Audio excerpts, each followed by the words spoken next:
ಎಲ್ರಿಗೂ ನಮಸ್ಕಾರ ಸ್ನೇಹಿತರೆ. ನನ್ನ ಚಾನಲ್ಗೆ ನಿಮ್ಮೆಲ್ಲರಿಗೂ ಮತ್ತೊಮ್ಮೆ ಪ್ರೀತಿಯ ಸ್ವಾಗತ. ಸ್ನೇಹಿತರೆ, ಇವತ್ತಿನ ಈ ವಿಡಿಯೋದಲ್ಲಿ ನಾನು ಗುರುವಾರ ಲಕ್ಷ್ಮಿಯ ಒಂದು ಕಥೆಯನ್ನು ತಿಳಿಸ್ಕೊಡ್ತಿದ್ದೀನಿ. ಅಂದರೆ ಗುರುವಾರ ಲಕ್ಷ್ಮಿ ಪೂಜೆಯನ್ನು ಮೊದಲಿಗೆ ಯಾರು ಮಾಡಿದ್ರು, ಅದರ ಹಿಂದೆ ಇರುವಂಥ ಒಂದು ಕಥೆ ಏನು ಅನ್ನೋದನ್ನು ಇವತ್ತಿನ ಈ ವಿಡಿಯೋದಲ್ಲಿ ನಾನು ಸಂಪೂರ್ಣವಾಗಿ ತಿಳಿಸ್ಕೊಡ್ತೀನಿ. ಸ್ನೇಹಿತರೆ, ವಿಡಿಯೋವನ್ನು ಪೂರ್ತಿಯಾಗಿ ನೋಡಿ.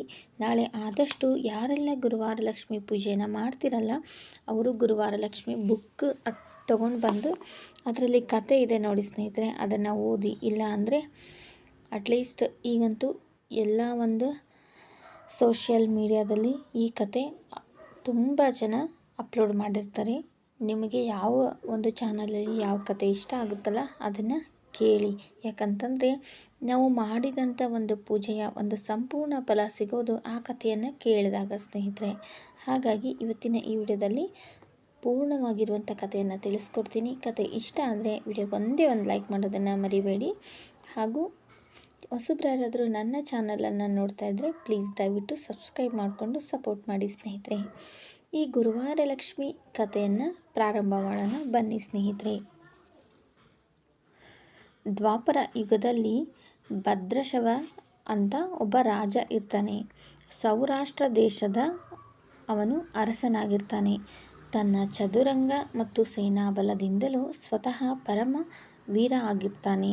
ತನ್ನ ರಾಜ್ಯದ ಗಡಿಗುಂಟ ಇದ್ದ ರಾಜ್ಯಗಳನ್ನು ಗೆದ್ದು ಆಯಾ ರಾಜ್ಯದಿಂದ ಬಂದ ಧನ ಕನಕ, ಆನೆ, ಕುದುರೆ, ಮುತ್ತು, ರತ್ನಗಳನ್ನು ಕಪ್ಪ ಕಾಣಿಕೆ ರೂಪದಲ್ಲಿ ಪಡೆದು ತನ್ನ ಸೌರಾಷ್ಟ್ರ ರಾಜ್ಯವನ್ನು ಸಿರಿ ಸಂಪತ್ತಿನಿಂದ ಭದ್ರಗೊಳಿಸಿರ್ತಾನೆ.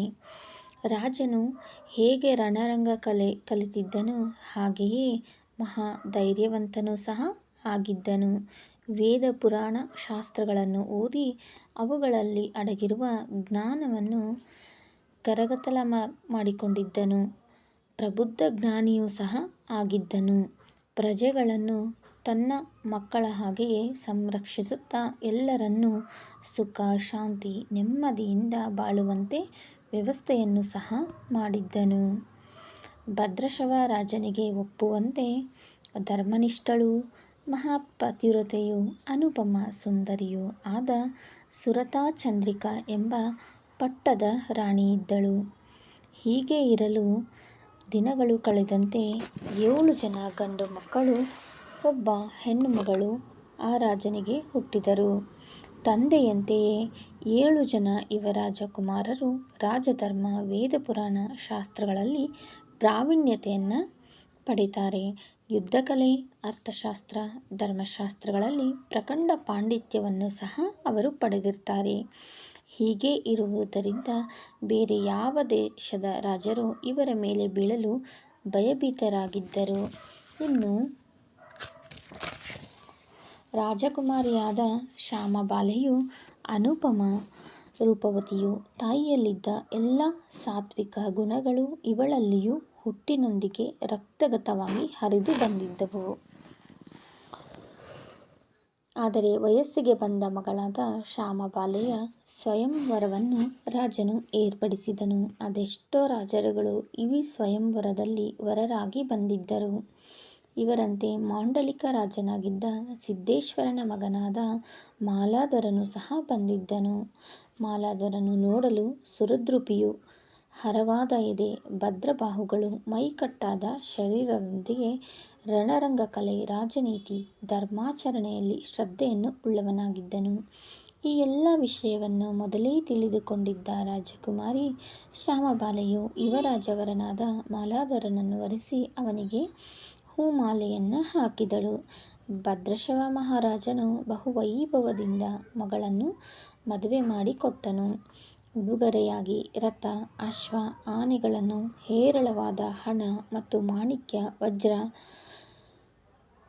ಬಂಗಾರದ ಆಭರಣಗಳೊಂದಿಗೆ ಪದಾತಿಗಳನ್ನು, ಸಖಿದಾಸರನ್ನು ಬಳುವಳಿಯಾಗಿ ಕೊಟ್ಟು ಮಗಳನ್ನು ಅವಳ ಪತಿಗೃಹಕ್ಕೆ ಕಳುಹಿಸಿಕೊಟ್ಟನು. ಇತ್ತ ಭದ್ರಶವ ರಾಜನು ತನ್ನ ಪಟ್ಟದರಸಿ ಹಾಗೂ 7 ಜನ ಗಂಡು ಮಕ್ಕಳೊಂದಿಗೆ ಸುಖ ನೆಮ್ಮದಿಯಿಂದಲೂ ಸದಾ ಧರ್ಮಕ್ಕೆ ಚ್ಯುತಿ ಬಾರದಂತೆ ರಾಜ್ಯದ ಪ್ರಜೆಗಳನ್ನು ಕಾಪಾಡುತ್ತಾ ಕಾಲ ಕಳೆಯುತ್ತಿದ್ದನು. ಇಂತಹ ಪರಾಕ್ರಮಶಾಲಿ ಪರಮ ಪುಣ್ಯವಂತನಾದ ಅರಸನ ರಾಜ್ಯದಲ್ಲಿ ಮಹಾಲಕ್ಷ್ಮಿಯು ಸ್ಥಿರವಾಗಿ ಇದ್ದು ಇನ್ನಷ್ಟು ಸಿರಿ ಸಂಪತ್ತನ್ನು, ಅನಂತ ಆನಂದವನ್ನು, ಮಹಾ ಸಂತೃಪ್ತಿಯನ್ನು ರಾಜರಾಣಿಯರಿಗೂ ರಾಜ್ಯದ ಪ್ರಜೆಗಳಿಗೂ ಕೊಡಬೇಕೆಂದು ಬಯಸಿ ಬಡ ಬ್ರಾಹ್ಮಣ ಮುಪ್ಪಿನ ಮುತ್ತೈದೆ ರೂಪವನ್ನು ತಾಳಿ ಕೈಯಲ್ಲೊಂದು ಅವಸರಕ್ಕೆ ಕೋಲು ಹಿಡಿದು ಹೊಯ್ದಾಡುತ್ತಾ ಸಾವಕಾಶವಾಗಿ ಹೆಜ್ಜೆ ಇಡುತ್ತಾ ಮಹಾರಾಣಿಯಾದ ಸುರತಚಂದ್ರಿಕಾಳ ಅಂತಃಪುರದ ಕಡೆ ನಡೆದು ಬರುತ್ತಿದ್ದನ್ನು ಕಂಡ ಹಿರಿಯ ಸೇವಕಿಯು ಓಡು ಬಂದು ಬರುತ್ತಿರುವ ಮುದುಕಿ ಮಹಾಲಕ್ಷ್ಮಿಯನ್ನು ತಡೆದು ನಿಲ್ಲಿಸಿ, ಅಮ್ಮ, ಯಾರು ನೀನು? ನಿನಗೇನಾಗಬೇಕು? ಯಾವ ಕಡೆಯಿಂದ ಬಂದಿರುವೆ? ಇಂಥ ಮುಪ್ಪಿನಾವಸ್ಥೆಯಲ್ಲಿಯೂ ನಿನ್ನ ಹಣೆಯಲ್ಲಿರುವ ಕುಂಕುಮದ ಬೊಟ್ಟು, ನಿನ್ನ ಕುತ್ತಿಗೆಯಲ್ಲಿ ರವಿಚಂದ್ರರಂತೆ ಪ್ರಕಾಶಿಸುವ ತಾಳಿಸರ, ತುಳಸಿ ಮಾಲೆ ನೋಡಿದರೆ ಸಾಧಾರಣ ಬ್ರಾಹ್ಮಣನ ಹೆಂಡತಿ ಅಲ್ಲವೆಂದು ನಿಸ್ಸಂಕೋಚವಾಗಿ ಹೇಳಬಹುದು. ಕಾರಣ ಅಜ್ಜಿ, ನೀನು ದೇವಲೋಕದ ದೇವತೆಯೋ, ಗಂಧರ್ವಲೋಕದ ಕಣ್ಮಣಿಯೋ, ತಪಸ್ವಿಗಳ ಪ್ರಭಾವದ ಅಪ್ಸರೆಯೋ ಎಂದು ಕೇಳಿದಳು. ಆಗ ಮಹಾಮುತ್ತೈದೆಯಾದ ಮುದುಕಿಯು, ಅಂದರೆ ಮುದುಕಿ ವೇಷದಲ್ಲಿದ್ದ ಮಹಾಲಕ್ಷ್ಮಿಯು, ಮಗಳೇ, ನನ್ನ ಹೆಸರು ಕಮಲಮುಖಿ. ನನ್ನ ಪತಿಯನ್ನು ಸಾಧು ಸಜ್ಜನರು ಜಗದೀಶನೆಂದು ಕರೆಯುತ್ತಾರೆ. ನಾವಿರುವುದು ವೈಕುಂಠಕ್ಕೆ ಸಮಾನವಾದ ಭೂಲೋಕದ ದ್ವಾರಕಾ ನಗರಿಯಲ್ಲಿ. ಈಗ ನಾನು ಅಲ್ಲಿಂದಲೇ ಬಂದಿರುವೆನು. ನಿಮ್ಮ ಮಹಾರಾಣಿಗೆ ಒಂದು ಅತಿ ಮಹತ್ತರವಾದ ಸಂದೇಶ ಹೇಳುವುದರ ನಿಮಿತ್ತ ಬಂದಿರುವೆನು. ಆಗ ಆಪ್ತ ಸೇವಕಿಯು, ಅಜ್ಜಿ, ರಾಣಿವಾಸದಲ್ಲಿ ಮಹಾರಾಜರು ಮಹಾರಾಣಿಯೊಂದಿಗೆ ಇರುವುದರಿಂದ ಯಾರಿಗೂ ಸಹ ಒಳಗೆ ಪ್ರವೇಶವಿಲ್ಲ, ಹೋಗಲು ಅನುಮತಿ ಇಲ್ಲ. ಅಜ್ಜಿ, ನೀನು ಹೇಳಬೇಕೆಂದಿರುವ ಸಂದೇಶವನ್ನು ನನಗೆ ಹೇಳಿದರೆ ನಾನು ಮಹಾರಾಣಿಯನ್ನು ಕಂಡು ಏಕಾಂತದಲ್ಲಿ ಗುಪ್ತವಾಗಿ ಅವರಿಗೆ ಎಲ್ಲವನ್ನೂ ಹೇಳುವೆನು. ಅಂದಾಗ ಆ ವೃದ್ಧೆ ರೂಪದಲ್ಲಿದ್ದ ಮಹಾಲಕ್ಷ್ಮಿಯು, ನಿನ್ನಿಷ್ಟದಂತೆ ಆಗಲಿ, ಕೇಳಿಸಿಕೊ. ನಾನು ಹೇಳಿದ್ದುದೆಲ್ಲವನ್ನು ನಿನ್ನ ರಾಣಿಗೆ ನೀನು ಹೇಳು. ಈ ನಿಮ್ಮ ಮಹಾರಾಣಿಯಾದ ಸುರಚಂದ್ರಿಕೆಯು ಹಿಂದಿನ ಜನ್ಮದಲ್ಲಿ ಒಬ್ಬ ವ್ಯಾಪಾರಿಯ ಹೆಂಡತಿಯಾಗಿದ್ದಳು. ಆದರೆ ವ್ಯಾಪಾರಿಯು ಬಡವನಾಗಿದ್ದರಿಂದ, ವ್ಯವಹಾರದಲ್ಲಿ ಲಾಭಾಂಶ ಕಡಿಮೆ ಇದ್ದುದರಿಂದ ಹೆಂಡತಿಯನ್ನು ಮಕ್ಕಳನ್ನು ಸಂತೋಷದಿಂದಲೂ ಬಟ್ಟೆ ಬರೆ ಆಹಾರಗಳಿಂದಲೂ ನೆಮ್ಮದಿಯಿಂದ ಇದ್ದು ಸುಖ ಜೀವನ ಸಾಗಿಸುವುದು ಬಹಳ ಕಷ್ಟವಾಗಿ, ಪ್ರತಿದಿನ ಒಂದಿಲ್ಲ ಒಂದು ಕೊರತೆಯಿಂದ ಗಂಡ ಹೆಂಡತಿಯರ ಮಧ್ಯೆ ಮಾತಿನ ಚಕಮಕಿ ನಡೆದೇ ಇರುತ್ತಿತ್ತು. ಇದು ಬರಬರುತ್ತಾ ಮಕ್ಕಳು ದೊಡ್ಡವರಾದಂತೆ ಒಪ್ಪತ್ತಿನ ಗಂಜಿಗೂ ತಡೆಯಾಗಿ ಮಕ್ಕಳ ಪರ ವಹಿಸಿ ಗಂಡನೊಂದಿಗೆ ಜಗಳವಾಡಿ ಒಂದೊಂದು ಸಲ ಬಡತ ಹೊಡೆತಗಳನ್ನು ತಿನ್ನಬೇಕಾಗಿ ಬರುತ್ತಿತ್ತು. ಇದರಿಂದ ಬೇಸತ್ತು ರೋಸಿ ಹೋಗಿ ಗಂಡನ ಮನೆಯನ್ನು, ಹೊಟ್ಟೆಯಲ್ಲಿ ಹುಟ್ಟಿದ ಮಕ್ಕಳನ್ನು ತೊರೆದು ಅಡವಿಯಲ್ಲಿ ಗೆಡ್ಡೆ ಗೆಣಸು ತಪ್ಪಲು ತಿಂದಾದರೂ ಬದುಕಬಹುದೆಂದು ಅಡವಿ ಸೇರಿದಳು.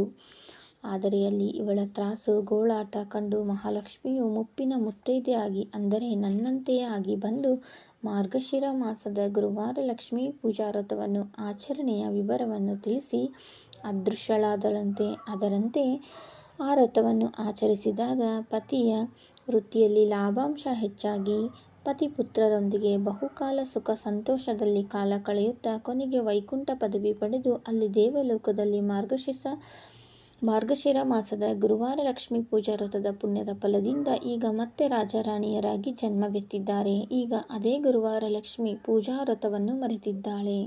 ಹಿಂದಿನ ಜನ್ಮದ ಕಲ್ಪನೆಯು ನೆನಪಿಗೆ ಬಾರದಿದ್ದುದರಿಂದ ನೆನಪಿಸಿ ಇನ್ನಷ್ಟು ಸುಖ, ಶಾಂತಿ, ನೆಮ್ಮದಿ ರಾಜರಾಣಿಯರಿಗೂ ಪ್ರಜೆಗಳಿಗೂ ಪ್ರಾಪ್ತವಾಗಲೆಂದು ಬಯಸಿ ಹೇಳಬಂದಿದ್ದೇನೆ ಎಂದು ಹೇಳಿ ನಾನಿನ್ನು ಬರುವೆ ಎಂದು ಬಾಗಿಲ ಬಳಿ ಸರಿದಂತೆ ಆಗಿ ರಾಣಿಯ ಆಪ್ತದಾಸಿಯು ನೋಡುತ್ತಿದ್ದಂತೆಯೇ ಮಹಾಲಕ್ಷ್ಮಿಯು ಮಾಯವಾದಳು. ಇದೆಲ್ಲವನ್ನು ನೋಡಿದ ದಾಸಿಯು, ನಾನೇ ಧನ್ಯಳು, ನನಗೆ ಮಹಾಲಕ್ಷ್ಮಿ ವೃದ್ಧೆ ಮುತ್ತೈದೆ ರೂಪದಲ್ಲಿ ಕಾಣಿಸಿಕೊಂಡಳು. ಹೇಳಿದುದನ್ನು ಅರಸಿಗೆ ಹೇಳಬಯಸಿ ಧಾವಿಸಿ ಬಂದು ಮಹಾರಾಣಿ ಸುರತಚಂದ್ರಿಕೆಯ ಮುಂದೆ ಹೇಳಿದಳು. ಅಲ್ಲದೆ ಗುರುವಾರ ಲಕ್ಷ್ಮೀ ಪೂಜೆಯನ್ನು ಆಚರಿಸಿ ಎಂದು ದೈನ್ಯತೆಯಿಂದ ಬೇಡಿಕೊಂಡಳು. ಸುರತಚಂದ್ರಿಕೆಯು ಅನುಪಮ ಸೌಂದರ್ಯದಿಂದಲೂ ಪಟ್ಟದರಸಿ ಎಂಬ ಅಧಿಕಾರದಿಂದ ಬಲದಿಂದಲೂ ಸಿರಿ ಸಂಪತ್ತಿನಿಂದ ತುಂಬಿದ ಐಶ್ವರ್ಯ ಮದದಿಂದಲೂ ಉನ್ಮತ್ತಳಾದ ಈಕೆಗೆ ವಿವೇಕ ಎಲ್ಲಿಂದ ಬರಬೇಕು? ತನ್ನ ಆಪ್ತದಾಸಿ ಹೇಳಿದ ಒಂದು ಮಾತು ಅವಳಿಗೆ ಹಿಡಿಸಲಿಲ್ಲ. ಪೂಜೆಯಂತೆ, ಅದು ಗುರುವಾರ ಲಕ್ಷ್ಮಿ ಪೂಜೆಯಂತೆ ಅಂದು ಉದಾಸೀನ ಭಾವ ತಾಳಿ ತಿರಸ್ಕರಿಸಿಯೇ ಬಿಟ್ಟಳು. ಇದೆಲ್ಲವನ್ನು ಬಲ್ಲವಳಾದ ಮಹಾಲಕ್ಷ್ಮಿಗೆ ಸುರತ ಚಂದ್ರಿಕೆ ತಿರಸ್ಕರಿಸಿದ್ದು ಗೊತ್ತಾಗಿ ಮಹಾಲಕ್ಷ್ಮಿಗೆ ಕೋಪಗೊಂಡು ಮಹಾಲಕ್ಷ್ಮಿಯು ಭದ್ರಶವನ ರಾಜ್ಯವನ್ನು ತೊರೆದು ತನ್ನ ವಾಸಸ್ಥಾನವಾದ ಭೂಲೋಕದ ವೈಕುಂಠವೆಂದೇ ಹೆಸರಾದ ದ್ವಾರಕೆಯ ಕಡೆಗೆ ಪ್ರಯಾಣವನ್ನು ಹೊರಟಳು.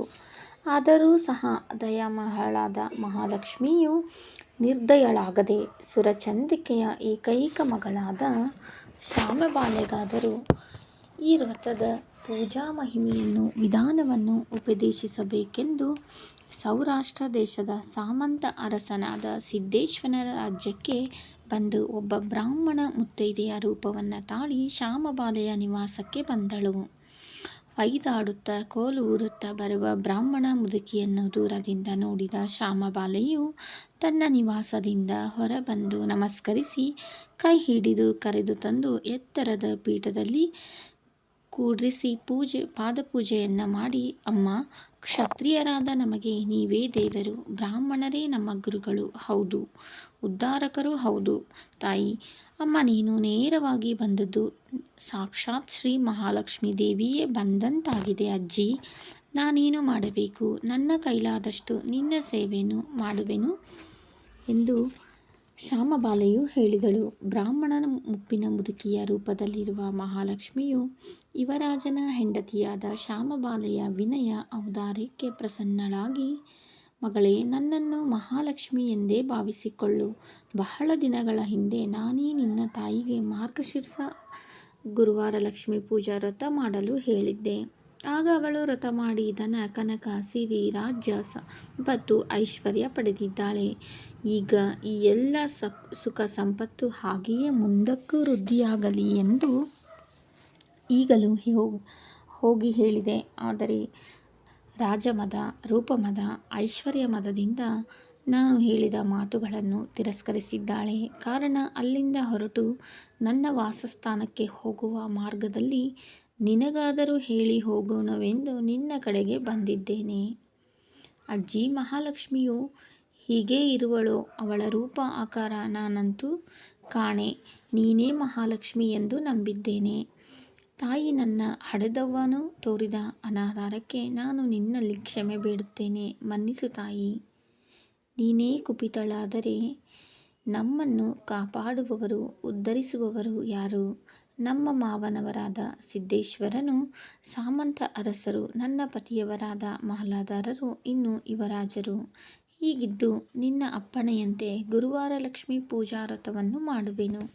ನಮಗೆ ಅನುಗ್ರಹಿಸು ಎಂದು ಬೇಡಿಕೊಂಡಾಗ ಹರ್ಷಿತಳಾದ ಮುದುಕಿಯ ರೂಪದಲ್ಲಿದ್ದ ಮಹಾಲಕ್ಷ್ಮಿಯು ವ್ರತದ ವಿಧಾನ ಹೇಳಿ, ನೀನು ಈ ವ್ರತವನ್ನು ಆಚರಿಸಿದಲ್ಲಿ ನಿನ್ನ ಪತಿಯು ರಾಜಾಧಿರಾಜನಾಗಿ ಬಲಿಷ್ಠ ಚಕ್ರವರ್ತಿಯಾಗುವವನು, ವಿಸ್ತಾರವಾದ ರಾಜ್ಯ ನಿಮ್ಮದಾಗುವುದು, ಪ್ರಜೆಗಳು ಸುಖ ಸಂತೋಷದಿಂದ ಜೀವನವನ್ನು ಸಾಗಿಸುವವರು ಎಂದು ಹೇಳಿ ಆಶೀರ್ವದಿಸಿ ಹೆಬ್ಬಾಗಿಲಿನವರೆಗೆ ಹೋಗಿ ಅದೃಶ್ಯಳಾದಳು. ಶ್ಯಾಮಬಾಲೆಯು ಬ್ರಾಹ್ಮಣನ ಮುತ್ತೈದೆ ಹೇಳಿದಂತೆ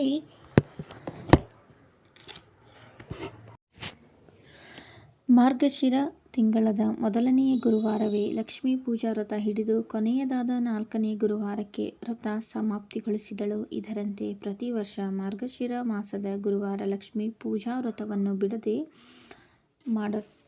ಮಾಡುತ್ತಿಹಳು.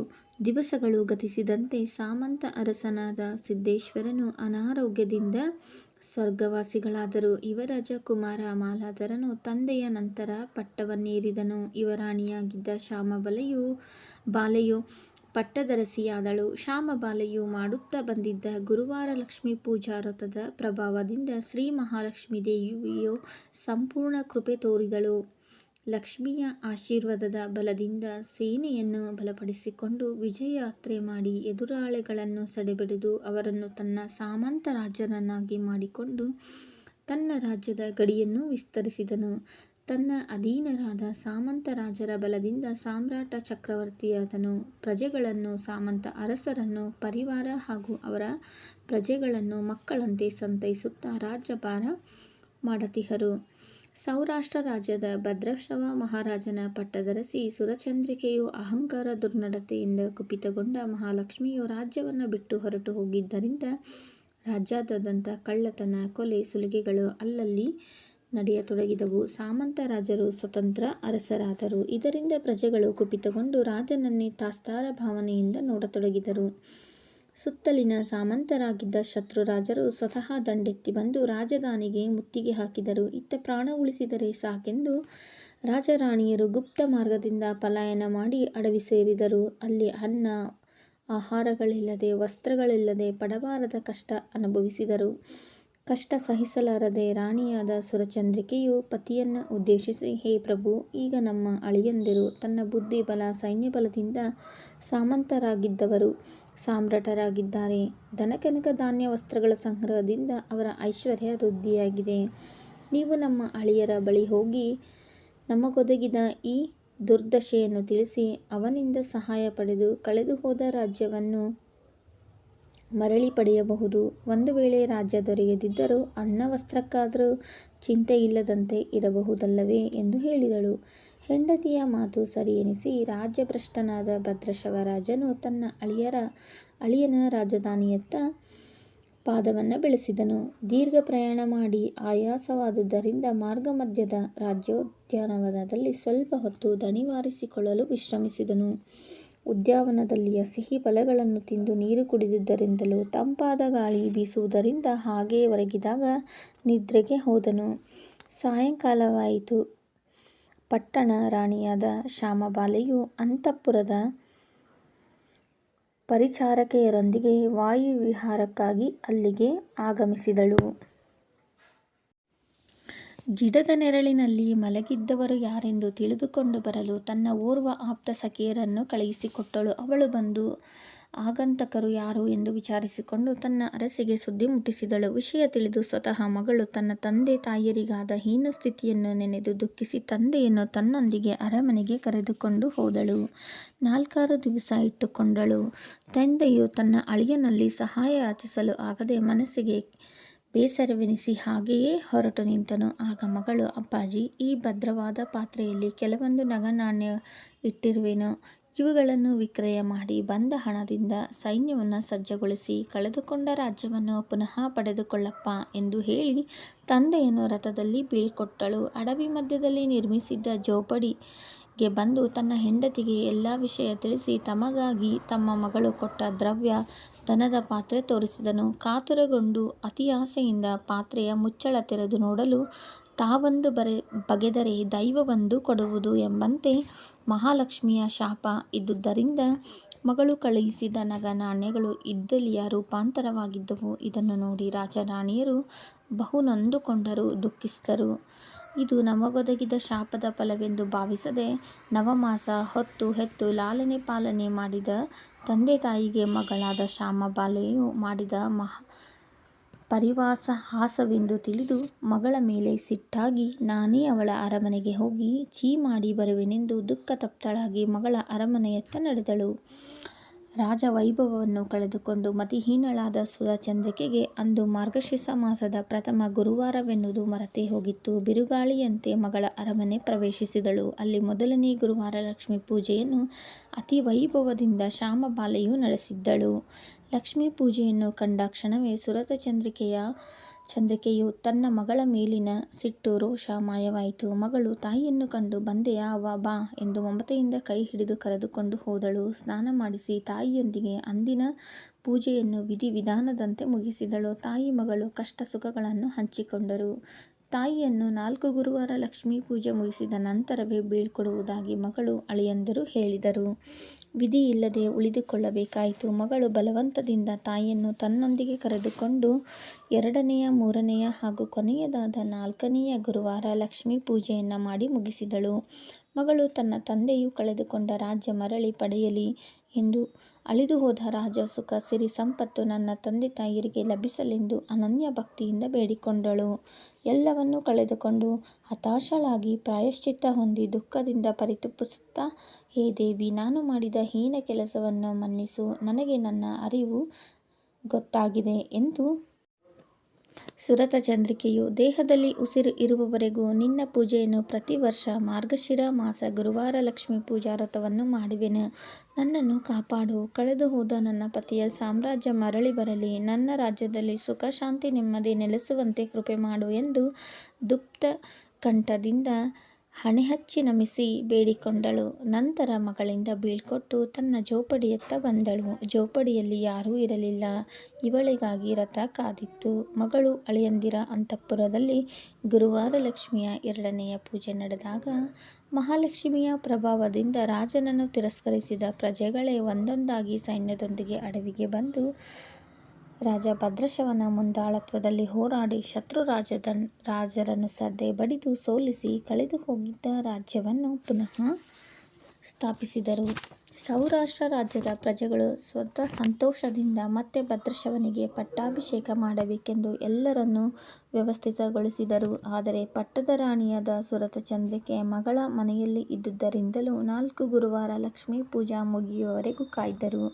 ಪೂಜಾ ಮುಗಿದ ಮಾರನೆಯ ದಿವಸವೇ ಅಡವಿಯಲ್ಲಿ ಜೋಪಡಿಗೆ ಬಂದು ಅರಸಿಯನ್ನು ರಥದಲ್ಲಿ ಕುಳ್ಳಿರಿಸಿಕೊಂಡು ರಾಜಧಾನಿಗೆ ಬಂದರು. ನಂತರ ವಿಧಿವತ್ತಾಗಿ ರಾಜಪುರೋಹಿತರಿಂದ ಬಹು ಸಡಗರದಿಂದ ಪಟ್ಟಾಭಿಷೇಕದ ಕಾರ್ಯ ನಡೆದು ಮುಕ್ತಾಯವಾಯಿತು. ಇದೆಲ್ಲವೂ ಸಹ ಗುರುವಾರ ಲಕ್ಷ್ಮೀ ಪೂಜಾ ಮಾಡಿದ ಪುಣ್ಯದ ಫಲವೆಂದು ಮನಗಂಡಳು.